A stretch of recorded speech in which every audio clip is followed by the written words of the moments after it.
All right, folks, just to let you know where we are, we're underneath the Seville SLS.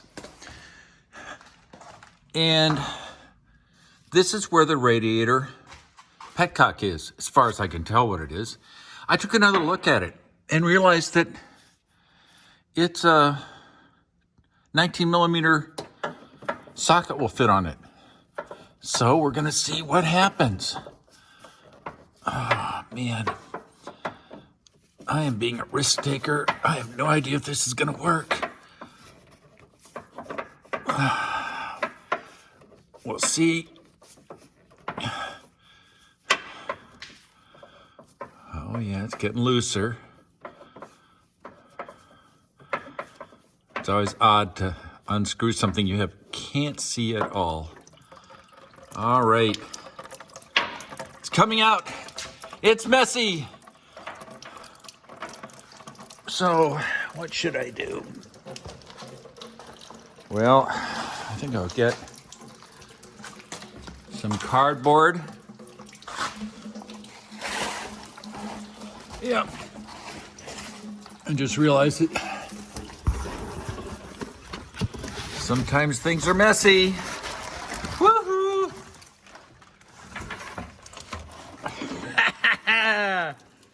Oh man. The stink of coolant. Yep. This way.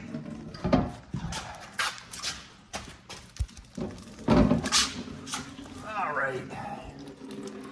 Sometimes you gotta improvise. Yeah, the coolant looks good. It smells good. It looks good. It's got all that wonderful goodness that you'd expect. Try to get this thing to conform.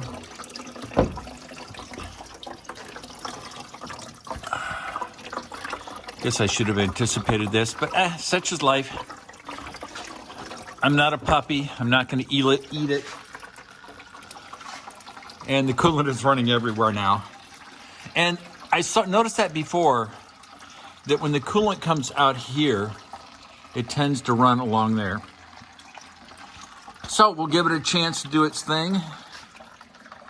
And we'll go from there. Got some coolant on the camera. That's life. Bye. All right, this is the petcock that came out of a 2000 Cadillac Seville SLS. Notice that it was hard to see initially, but it's a 6-sided, what is it, 19 or 21 millimeter. So I stuck the socket, a long socket, up into the hole. And because I got a good feel going on it, and proceeded to loosen it. Now, I do not have the overflow reservoir cap off. Same philosophy. I don't need to have all this stuff pouring out as fast as it can come out. So I'm using the vacuum on the reservoir to slow the drip of the coolant. And you can see I made a little ramp here to get the coolant into the bucket. Oh, good. It looks like we got at least a gallon and a half. I will replace it, of course.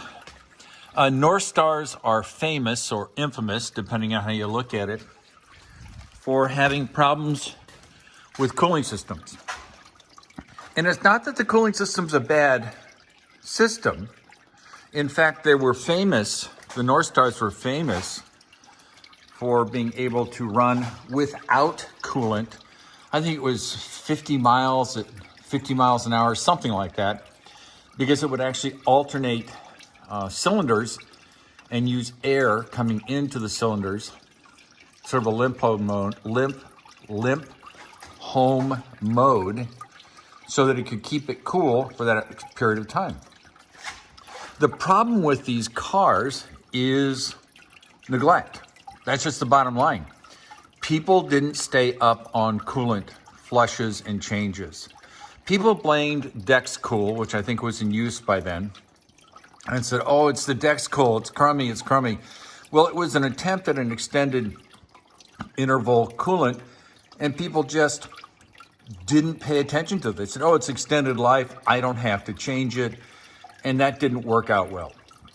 Got a lot of corrosion, a lot of issues with Dexcool. So I think people called it Death Cool, D-E-A-T-H, Death.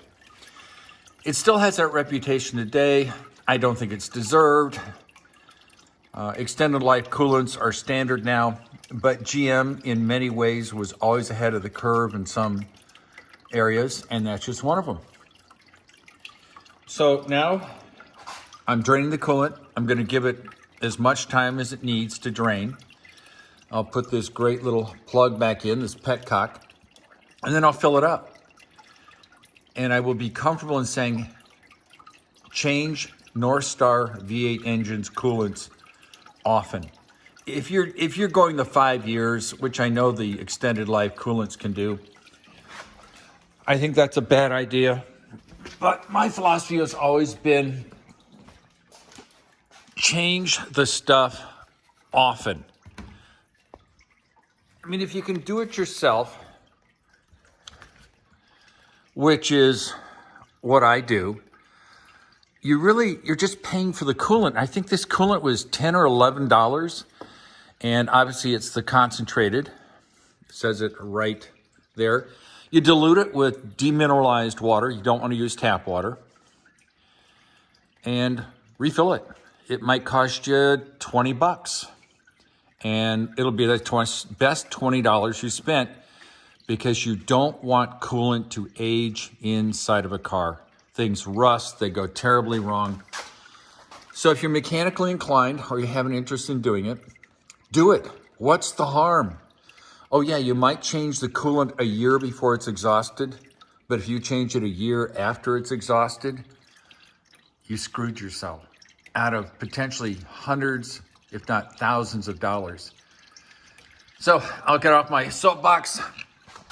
I'll let everybody go back to having fun. I'm so glad I found that I could get access to this petcock and that I've got at least 1 or 2 gallons of fluid out. Am I gonna get all the fluid out? No, but keeping the components of coolant fresh and active, because realize it's fighting a constant battle with rust, corrosion, electrolytic action, galvanic action, all this stuff inside this aluminum engine, and all the hoses, radiator, everything. So keeping fresh ingredients in your coolant just means your car won't suffer. So it was minus 8 degrees Fahrenheit this morning. Minus 8 degrees Fahrenheit. I think the wind chill was minus 22. That's cold. That's lose your nose, lose your fingers kind of cold. But it's the way it is in January in the Midwest. So I hope everybody's happy. Oh, yes. If you like the video, hit the like button. Hit the like button. If you don't like it, you're going to hit the dislike button. I mean, I can deal with the fact that I'm not the greatest. I'm not Muhammad Ali, Cassius Clay, whoever you want to call him. So enjoy. I love you all. Bye.